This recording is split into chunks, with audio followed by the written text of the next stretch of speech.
माँ जी। हाँ बहू, कुछ काम था? माँ जी, अंदर बहुत गर्मी है। मैं ये बोलने आई थी माँ जी, खाना सबका बना कर रख दूं क्या? बहुत गर्मी है माँ जी किचन में, मुझसे नहीं खड़ा हुआ जा रहा है वहाँ पर। हाँ? माँ जी, फिर दोपहर में मुझसे खाना नहीं बनेगा। कोई बात नहीं बहू, तू 10 बजे तक बना कर रख दिया कर।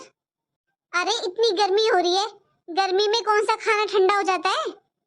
अब तू थोड़ी देर यहाँ पर रुक और देख कितना अच्छा मौसम हो रहा है। नहीं माँ जी, मैं पहले ना रोटियां सेक के रख देती हूँ, फिर आती हूँ यहाँ पर। और माँ जी, मैं ये कहने आई थी, मैं गर्मी गर्मी सूट पहन लिया करूँ क्या? मुझे बहुत गर्मी लगती है इस साड़ियों में। अरे ऐसी भी क्या अलग गर्मी पड़ रही है? हर साल ऐसी गर्मी पड़ती है। इतनी भी क्यों हाय तौबा मचा रखी है तूने?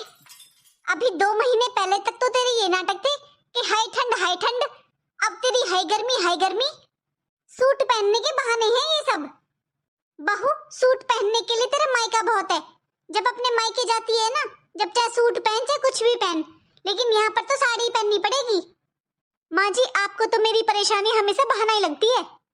आपको क्या पता माँ जी गर्मी का? आप तो सारा दिन या बालकनी में बैठे रहते हो। घर के सारे काम तो मुझे करने पड़ते हैं ना माँ जी। झाड़ू पोछा भी मुझे करना पड़ता है, खाना भी मुझे बनाना पड़ता है। कल से ना मैं सुबह जल्दी उठकर घर का सारा काम खत्म कर दिया करूंगी और फिर दोपहर को आराम से सोया करूंगी। अब तो माँ जी ने भी बोल दिया खाना बनाकर रख दूं मैं, वो लोग ठंडा खाना खा लेंगे। अब मैं फटाफट से सारा काम खत्म कर लेती हूँ। हाँ? बहू, बहू। माँ जी, अभी तो मुझे नींद आई थी, अभी आपने बुला लिया, कोई जरूरी काम था क्या? बहू, आशु कहाँ है? उसे फोन कर, जल्दी से उसे घर बुला।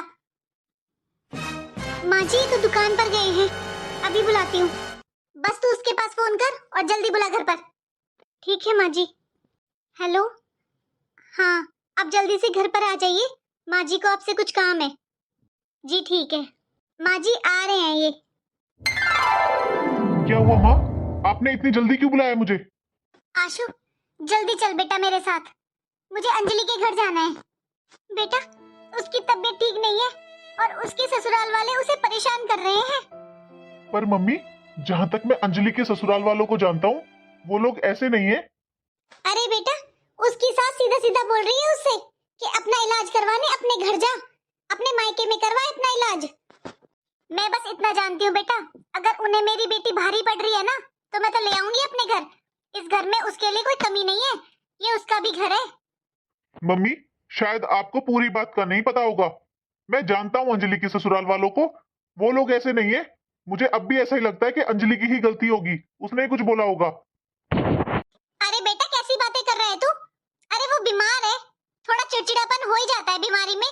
अगर उसने 2-4 बातें अपनी सास को सुना दी तो उसमें क्या हो गया? उसे समझना चाहिए कि वो बीमार है। ठीक है मम्मी, चलो, लेकिन मैं अब भी कह रहा हूँ, गलती हमारी अंजलि की ही निकलेगी, उन लोगों की नहीं। कौन आया है इस टाइम? मम्मी? अरे अंजलि बेटा, आ गई तू? लेकिन अंजलि, इतनी जल्दी कैसे? अभी तो तुझे गए हुए 1 महीना भी नहीं हुआ, और तू अकेली कैसे आई है? किसके साथ आई है? तू दामाद जी के साथ क्यों नहीं आई?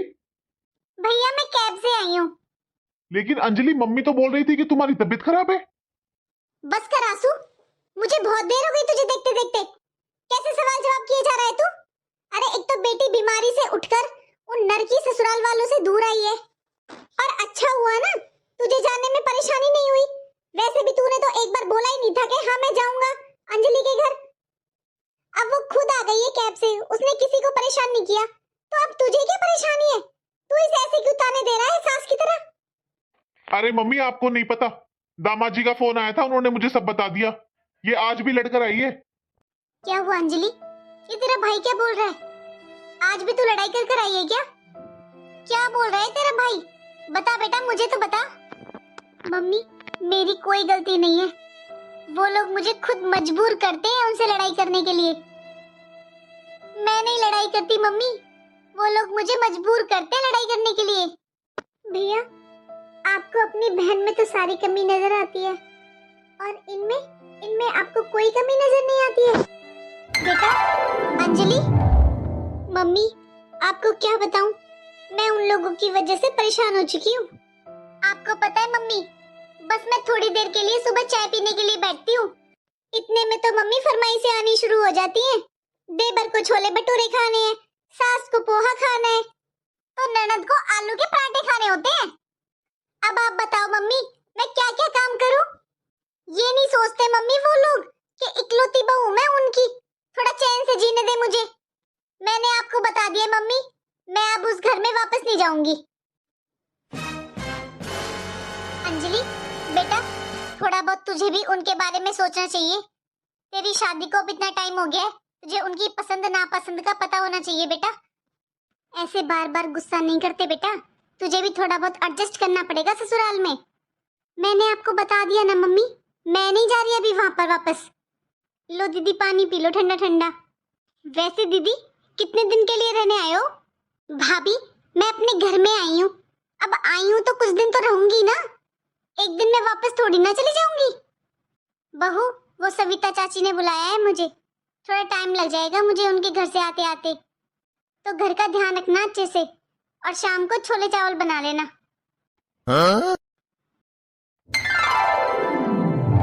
अंजलि एक गिलास पानी तो लाना। भैया आपको पानी चाहिए तो भाभी से मांगो ना, देख नहीं रहे मैं फोन चला रही हूँ। तुझे दिखाई नहीं दे रहा अंजलि कि तेरी भाभी कब से किचन में लगी हुई है? और वैसे भी तू तो सारा दिन फोन में बैठकर गेम ही खेलती रहती है। अंजलि फोन चलाने से अच्छा है किचन में अपनी भाभी के साथ थोड़ी हेल्प करा दे, ताकि उसे भी अच्छा लगे और दोनों हंसी खुशी रहो तुम दोनों। चल एक गिलास पानी ही ला दे। भैया एक काम करो ना, तुम ही चले जाओ किचन में, करवा दो अपनी बीवी की मदद। और दूसरी बात भैया, आज तक पापा ने मुझसे एक गिलास पानी का नहीं मांगा है, तो तुम कौन होते हो? हर टाइम अपनी बीवी की साइड लेते रहते हो, वकील ही बन जाओ अपनी बीवी के। अरे अंजलि ये क्या बोलती जा रही है तू? ये लीजिए पानी। अंजलि दीदी ये क्या तरीका है अपने बड़े भैया से बात करने का? और आपको अगर पानी चाहिए था तो मुझे आवाज लगा देते। अरे घर का सारा काम करती हूँ तो आपको पानी नहीं दूंगी क्या? इन्हें बोलने की क्या जरूरत थी? जब मम्मी जी पापा जी इनसे एक गिलास भी नहीं उठवाते हैं तो आप क्यों पानी मांग रहे थे? अरे एक गिलास पानी के लिए तो बोला था। अरे वाह भैया, आप तो पूरे जोरू के गुलाम बन गए हो। पति के बारे में कुछ बोलो तो पत्नी भड़क जाती है, पत्नी के बारे में कुछ बोलो तो पति भड़क जाता है। सही है, राम मिलाई जोड़ी, एक अंधा और एक कोड़ी। अभी आने दो मम्मी पापा को, उन्हें बताती हूँ कि वो लोग जब घर पर नहीं होते तो तुम लोग कैसा व्यवहार करते हो मेरे साथ। अंजलि तू बहुत ज्यादा बोल रही है, और तू क्या धमकी दे रही है मुझे मम्मी पापा की? आने दे, मैं ही बताता हूँ तेरी करतूत। आशु ये क्या तरीका अपनी बहन से बात करने का? मम्मी देखो ना भैया, जब से आप गए हो ना तब से मुझसे बोल रहे हैं कि मैं रसोई में जाकर भाभी की मदद करूं, मैं बैठकर फोन क्यों चला रही हूँ, कभी बोल रहे मेरे लिए पानी ला, जब से बोल रहे मैं खाली बैठी रहती हूँ घर में। पापा मैं अपने ससुराल में घर के सारे काम करती हूँ, मैं 2-4 दिन के लिए मायके में रेस्ट नहीं कर सकती क्या? पापा ये झूठ बोल रही है, मैंने बस इससे एक गिलास पानी मांगा था और ये पता नहीं क्या क्या सुनाने लगी। बस बेटा बस, बहुत बोल लिया तूने। अरे तुझे शर्म आनी चाहिए, तू अपनी बीवी की वजह से अपनी बहन से झगड़ा कर रहा है। अरे बहन पहले होती है बीवी। और तू भूल कैसे गया, ये घर मेरा है और इस घर पर मेरी बेटी का बराबर का अधिकार है। तुम लोगों को अच्छे से यहाँ पर रहना रहो, वरना जाओ यहाँ से। पापा आपको कभी इसकी गलती नजर नहीं आती है? मैंने बस इससे एक गिलास पानी मांगा था और इसने मुझे इतना सुना दिया। अरे तू अपनी बीवी के सामने अपनी बहन से लड़ रहा है, तुझे शर्म नहीं आ रही है? तुझे अपनी बहन की साइड लेनी चाहिए थी, ना क्या तेरी इस बीवी की। अरे क्या काम करती है पूरे दिन में? बस ये रसोई में 4 रोटियां सेकनी है, उसकी वजह से तू अपनी बहन को सुना रहा है। सुबह से तेरी बीवी के ड्रामे शुरू हो रहे हैं, मेरे से रोटी नहीं बनती, मुझे गर्मी लगती है। अरे मैंने इससे बोला कि 10 बजे रोटी बनाकर रख दिया कर, मुझसे बोल रही थी सूट पहनना है मुझे, इसलिए चिड़ी पड़ी है ये, जानबूझ के झगड़ा करा इसने मेरी बेटी से। लेकिन माँ इसने तो कुछ बोला ही नहीं है। नहीं मम्मी, भाई झूठ बोल रहे हैं, भाभी ने भड़काया है भाई को। एक गिलास पानी क्या ले आई, मेरे लिए उल्टा सीधा बोलने लगी, तब तभी भाई ने मुझ पर गुस्सा किया। ये तेरी बहू तो दूसरे घर से आई है, इसने तुझसे कुछ बोला और तूने अपनी बहन पर गुस्सा करने लगा। अरे मैं 2 मिनट घर से क्या गई, तूने तो घर में महाभारत कर दी। ये सब तेरा किया धरा है, तूने सिखाया मेरे बेटे को। मेरा बेटा तो बहुत शरीफ है, इसने आज तक कभी ऊंची आवाज में बात नहीं की। और तूने कल की आई लड़की ने मेरे बेटे को ऐसा कर दिया। माँ जी, आप बस दीदी की माँ हो या इनकी भी। अरे एक बार इनसे पूछ तो लेती कि क्या हुआ है क्या नहीं। आते ही आपने फैसला सुना दिया। सुन, अगर इस घर में रहना है तो काम भी करना पड़ेगा। यहाँ पर फ्री का नहीं है, हराम का नहीं है खाने के लिए। रहना है तो रह, वरना अपना बोरी बिस्तर बांध और भाग यहाँ से। तू समझा दे इसको, अगर इस घर में रहना है तो अच्छे से रहना पड़ेगा, काम भी करना पड़ेगा। यह हराम का नहीं है खाने के लिए। तेरी बीबी काम क्या करती है पूरा दिन? बस रसोई में 4 रोटियां सेकती है, कपड़े तेरी मम्मी धुलती है, साफ सफाई ये अच्छे से नहीं करती तो तेरी मम्मी करती है। काम तो दूर, ये तो 2 शब्द ढंग के भी नहीं बोल सकती है। आखिर काम ही क्या है मेरे घर में? अरे पूरा दिन मैं बाहर काम करती रहती हूँ, मैं चूड़ी की तरह लगी रहती हूँ। मैं क्या नौकरानी हूँ इस घर की? और तेरी बीबी महारानियों की तरह कमरे में पड़ी रहती है। मम्मी, आपको तो पता है कि इसको 4था महीना चल रहा है, डॉक्टर ने इसे रेस्ट बताया है, लेकिन फिर भी ये घर के सारे काम करती है। मैंने तो नहीं देखा इसे कभी कमरे में पूरा दिन आराम करते हुए। अरे बेटा, बालक किसने पैदा नहीं किए? मैंने बालक पैदा नहीं किए क्या? मैंने भी ऐसे ड्रामे करे थे, पूरा दिन घर का काम करती थी, 1 मिनट का आराम नहीं था। मैंने बच्चे पैदा नहीं किए, ये क्या अनोखे बच्चे पैदा कर रही है? हर 10 दिन में डॉक्टर के पास जाओगे तो डॉक्टर तो बेड रेस्ट ही बताएंगे। ये तो डॉक्टरों के चोचले हैं। मम्मी, इसको दर्द होता है इसलिए ये आराम करती है। जब किसी को तकलीफ होगी तभी तो वो आराम करेगा ना। अरे तू नहीं समझता आंसू, तू भोला भाला है, इसने फंसा लिया अपनी बातों में। इसके कोई दर्द नहीं है, इसके मेरी बेटी के दर्द होते हैं। इसको ये परेशानी है कि मेरी बेटी यहाँ क्यों रहने आ गई। इसे तो मेरी बेटी से परेशानी है बस। और तुझे बिल्कुल भी शर्म नहीं आ रही है? तू अपने माँ बाप के सामने अपनी बीबी की साइड ले रहा है, तू अपनी बहन पे गुस्सा कर रहा है। अरे तू 2 मिनट बैठता है अपने माँ बाप के पास, अपनी बीवी की सारी बात मानता है तो बीवी का गुलाम हो चुका है। देख बेटा, ये घर मेरा है और मेरा मन करेगा मैं उसे ये प्रॉपर्टी दूंगा, और मेरी बेटी इसी घर में रहेगी, हक से रहेगी। 4 दिन क्या 4 महीने रहेगी। आइंदा अगर तूने और तेरी बीवी ने मेरी बेटी से कुछ कहा तो यहां पर दिखाई मत देना, निकल जाना मेरे घर से। अंजलि, पड़ गई तेरे दिल को ठंडक? यही चाहती थी ना तू? यही सब चाहती थी ना? अब हो गई तुझे तसल्ली? अब खुश है ना आराम से? तो इसके पीछे क्यों पड़ा है? ये तुझसे 4 दिन बर्दाश्त नहीं हो रही है?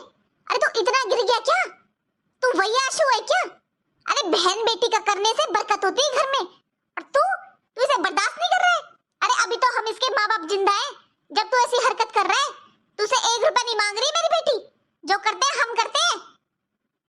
देख बेटा, मैं आखिरी बार कह रहा हूं, अगर शांति से आराम से इस घर में रहना है तो रहो, वरना दोनों अपना बोरिया बिस्तर उठाओ और चलो यहां से। जहां रहना वहां रहो।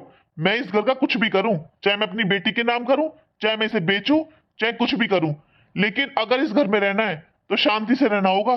मुझे रोज की रोज ये कलेशबाजी नहीं चाहिए। तेरी बीबी तो हर टाइम कलेश करती रहती है, इसे कलेश के अलावा आता क्या है? कभी तेरी मम्मी से बहस करती रहती है, अब इसके पीछे पड़ गई। आशु, तुझे हमेशा माँ बाप ही गलत लगते हैं ना? तू इससे पूछ, मेरे सामने पूछ। सुबह मैंने इसे सूट पहनने के लिए मना कर दिया तो मुझे कितना सुना कर गई है, उल्टा जवाब देकर गई है मुझे। काजल, माँ सही कह रही है। वो जी, मुझे बहुत गर्मी लगती है, इसलिए मैं सूट की पहनने के लिए पूछने गई थी। बस मैंने यही बोला था कि गर्मियों में मैं सूट पहन लूं क्या। फिर माँ जी ने मना कर दिया, बस इसीलिए मैंने माँ जी से बोला कि आप तो आराम करती रहती हो, आपको क्या पता गर्मी का। अब तो आपने सुन लिया होगा ना भैया कि आपकी बीवी कैसी हरकत करती है पीछे से। अरे मम्मी से 2 शब्द ढंग से नहीं बोल सकती है ये। मेरी मम्मी घर का सारा काम करती है। कोई बात ना बेटा, तू चुप हो जा। अरे इसके पीहर में ऐसे ही होता है, इसने यही सब देखा है। जो सब देखेगी वही तो यहाँ करेगी। तू ही क्यों मुंह लगती है इसके? मैं तुझसे कह रही, तू मेरी बेटी है, इसे बात करने की कोई जरूरत नहीं है। दूर रह कर इससे। तुझे जो चाहिए हमें बता। इसे बात ही नहीं करेगी, इसके पीहर में यही सब होता है। इसने यही सब देख कर आई है, तो हमारे घर का भी इसने तो नाश कर दिया। बेटा पूरे दिन चूहड़ी की तरह मैं घर में लगी रहती हूँ, घर का सारा काम करती रहती हूँ। बता मैंने कौन सी कसर छोड़ रखी है? तू तो घर से बाहर चला जाता है, तेरे पापा जी भी चले जाते हैं। इससे पूछिए कितना काम करती है, इसके तो कभी दर्द ही खत्म नहीं होता है। अरे मैं तो इससे कभी जबरदस्ती नहीं करती हूँ काम की, किसी काम की ये नहीं कहती तू ये कर ले, सो रही होगी कभी ये नहीं कहती तू उठ जा, मैंने कभी सोती नहीं उठाई। तू खुद सोच बेटा, मेरी ये एक बहू है, अरे इसे दुखी कर कर मैं कहाँ जाऊंगी? कौन है मेरे आगे पीछे? तू ही तो है बेटा। पर ये मेरी बेटी 4 दिन के लिए आती है, इसमें भी इसका जूना दुश्वार कर देती है ये। अरे तुझे नहीं पता ये कैसा कैसा बोलती है मेरी बेटी से? कभी मेरी बेटी के पास एक फोन कर करके ये नहीं पूछती है ससुराल में दीदी तुम कैसी हो, हैं? और जब यहाँ पर कोई काम करने की बारी आती है तो इसके दर्द हो जाता है। पूरा दिन इसके कमरे से बात करने की आवाज आती है, सारा दिन अपनी बहनों से अपने माँ से फोन पर बात करती रहती है, तब इसका दर्द कहाँ जाता है बेटा? इसे पूछ, सारा दिन इसकी बहनों के फोन आते हैं, इसकी माँ के फोन आते हैं, तब इसे दर्द नहीं होता? बेटा बता मेरा जी दुखी होगा या नहीं होगा? मेरा तो बहुत जी दुखी होता है। मेरी बेटी से एक राजी खुशी नहीं लेती है ये, ना मेरी बेटी के पास फोन करती है, सारा दिन अपने पीहर में बात करती रहती है, तब दर्द नहीं होता? इसलिए बोल रही हूँ बेटा, इसे कोई दर्द नहीं है, ये बहाने करती है। इसे बस मेरी बेटी से परेशानी है कि ये यहाँ रहने क्यों आ गई। माँ जी आपने ये तो बता दिया मैं कैसे बोलती हूँ, आपने ये क्यों नहीं बताया कि दीदी मुझसे कैसे बोलती है? इतना गंदा गंदा बोलती है मुझसे। आशु तू बता, तूने मुझे इतने सालों में कभी देखा है मैं तेरी बुआओं से बदतमीजी से बात कर रही हूँ? अरे तेरी बुआ कैसी थी, मेरे साथ कैसा व्यवहार करती थी, कितना कितना सुनाती थी मुझे, और तेरी दादी बाबा के सामने मैं कुछ बोल नहीं सकती थी। मैंने कभी तेरी बुआ को उलट कर जवाब नहीं दिया। और ये मेरी बेटी को इतना सुनाती है, मेरी बेटी एक कहती है तो 4 सुनाती है उसे। बताइए अच्छा लगता है? मुझसे तो नहीं बर्दाश्त होता। बेटा मैं इतने साल साझे में रही थी, मैंने इतना बड़ा कुनवा पाला है, मैंने कभी किसी से बदतमीजी नहीं की, किसी को उलट कर जवाब नहीं दिया, सब मेरी तारीफ करते थे। और ये अरे ननद भाभी का तो रिश्ता ही ऐसा होता है, ननद है कह दिया तो क्या हो गया? मैं अपने पीहर में क्या क्या बोलती हूँ, मैं तो अपने पीहर में सारे भाई और भाभियों को इतना सुनाती हूँ, मेरी बेटी तो कुछ बोलती भी नहीं है। मैं आज भी अपने पीहर में अगर कुछ बोल दूं ना तो वैसे ही काम होता है, इतनी इज्जत करते हैं तेरे मामा मम्मी मेरी। अरे उनकी जबान ही निकलती मेरी भाभियों की मेरे आगे। और ये तेरी बीबी, इसके सामने तो एक शब्द नहीं बोल सकती मेरी बेटी। अरे मैं हर टाइम तेरी बहन को रोकती रहती हूँ, वरना ये तो दिन रात महाभारत करे, इससे कुछ भी एक शब्द बोल देगी ना तो 4 सुनाती है ये। और ऐसी तो मेरी बेटी को बोलना भी नहीं आता है जितना गंदा गंदा ये बोलती है, इतनी गंदी जबान है इसकी। माँ जी आपको तो बस मेरा बोलना दिखाई देता है, मैंने कब एक की 4 सुनाई है? दीदी हर वक्त मेरे साथ बदतमीजी करती रहती है, रसोई में खड़ी होंगी, इधर उधर जाऊंगी, टोंट मारती रहती है, आपको इनका नहीं दिखाई देता? और 4 महीने पहले मैं सारे काम करती थी, तब तो आपको मेरे अंदर कोई बुराई नजर नहीं आई है, और जब से मैं माँ बनने वाली हूँ तब से आपने मेरे अंदर बुराई निकलनी शुरू कर दी। मम्मी जी जब मैं घर के सारे काम करती थी तब आपको मैं बहुत अच्छी लगती थी, और अब मुझसे पहले की तरह थोड़ा काम नहीं होता है क्योंकि मुझे दर्द होता है, डॉक्टर ने बेड रेस्ट बोला है, तब से आपको मैं बुरी लगने लगी। तेरे नाटकों को मैं अच्छी तरह समझती हूँ बहू। अरे तू यही चाहती है ना कि आशु अपनी बहन से कुछ कहे, हमसे कुछ कहे, तो बेटा ये सब तू छोड़ दे। अरे तुझे जो तू काम कर रही है ना कुछ मत किया कर, अपने कमरे में बैठी रहा कर, मैं सारे काम कर लूंगी, घर के सारे काम तो करती हूँ, 4 रोटी है वो भी मैं खुद सेक लूंगी। क्यों क्यों सविता जी, आप क्यों काम करेंगी? अरे ये क्या हराम का खाएगी घर में बैठकर? मुझे ये बता आशु, कौन बच्चे पैदा नहीं करता है? तेरी मम्मी ने बच्चे पैदा नहीं किए या मेरी माँ ने बच्चे पैदा नहीं किए? घर का सारा काम करती थी तेरी मम्मी। तुझे पता है जब आटा भी पीस कर नहीं आता था तेरी मम्मी घर पर आटा पीसती थी, इतना काम करती थी। और आज काम ही क्या है घर में? बस ये 4 रोटियों का काम है। आज भी तेरी मम्मी पूरा दिन घर में लगी रहती है। 4 महीने हो गए तेरी बीवी को इसने झाड़ू पोछा किया हो तो। अरे झाड़ू पोछा तो दूर, 2 शब्द ढंग के भी नहीं बोलती है। अरे जब घर का सारा काम तेरी मम्मी कर रही है तो 4 रोटी भी तेरी मम्मी सेक लेगी, लेकिन फिर ये इस घर में नहीं रहेगी। तू बता कहाँ कसर छोड़ रखी है मैंने? फल फ्रूट कितना लाता हूँ घर में, हर 10 दिन में डॉक्टर की जाती है, उसमें खर्चा नहीं आता। और ये घर में ढंग से रह भी नहीं सकती है। बेटा एक काम कर, या तो इसे लेकर तू निकल जा घर से या इसे अपने मायके छोड़ा। अरे बेटा अब अपने पापा की बातों का बुरा मत मान। तू बता, ये सब हम किसके लिए कर रहे हैं? तू इकलौता बेटा है हमारा, ये सब तेरा ही है। तूने देखा है ना, छोटा सा था तू, देखता था ना कैसे मेहनत कर कर कर हमने ये सब बनाया है। अरे तेरे लिए तो किया है, सब कुछ तेरा ही तो है बेटा। बेटी की हमने शादी कर दी, ये तो हाथ से दिया ले जाती है, इसका क्या है? लेकिन बेटा, घर में रोज की रोज कलेशबाजी अच्छी नहीं लगती है। तो एक काम कर, इसे अपने मायके छोड़ा, क्योंकि बेटा फिर ये भी खुश रहेगी और हम भी। इसका यहाँ मन नहीं लगता, वैसे भी सारा दिन ये अपने मायके में फोन करती रहती है। तो एक काम कर, इसे डिलीवरी तक अपने मायके ही छोड़ा, फिर बाद में ले आएंगे हम इसे। थोड़ा बहुत दवाई गोली का खर्चा दे आना, इससे ज्यादा हमसे नहीं होता। इसके तो नखरे खत्म नहीं होते बेटा। तू बता बेटा, हमने कितनी मेहनत से ये सब बनाया है। ये घर बार जमीन जायदाद सब कुछ हमने अपने दम पर किया है ना, मेहनत से। और ये तो कुछ नहीं समझती है, ये तो दो शब्द ढंग से भी नहीं बोल सकती है, इसलिए शादी की थी क्या तेरी? पूरा दिन तू तो बाहर रहता है, ये सारा दिन अपनी बहनों से फोन पर बात करती रहती है। कभी इसकी माँ का फोन आता है, कभी इसकी बहन का। लेकिन तेरी बहन ससुराल में रहती है ना, कभी एक फोन नहीं करती है ये तेरी बहन के पास कि दीदी कैसी हो। अरे अपनी बहन से और माँ से बात करने के लिए इसके पास टाइम है, और तबीयत भी ठीक है। और तेरी बहन से बात करने के लिए, मुझसे प्यार से बात करने के लिए इसके दर्द हो जाता है। मैं बाहर बैठी रहती हूँ, कभी मुझसे ये नहीं पूछती है चाय पी लो मम्मी जी कैसी हो। बेटा तू इसे इसके मायके छोड़ा, फिर ये भी खुश रहेगी और हम भी। अरे ऐसे टाइम में खुश रहना जरूरी है, और ये हमें देखकर तो खुश रहती नहीं है। इसे इसके मायके छोड़ा, उन्हें देखेगी, खुश रहेगी, बच्चा भी स्वस्थ रहेगा। फिर हम डिलीवरी के बाद इसे ले आएंगे।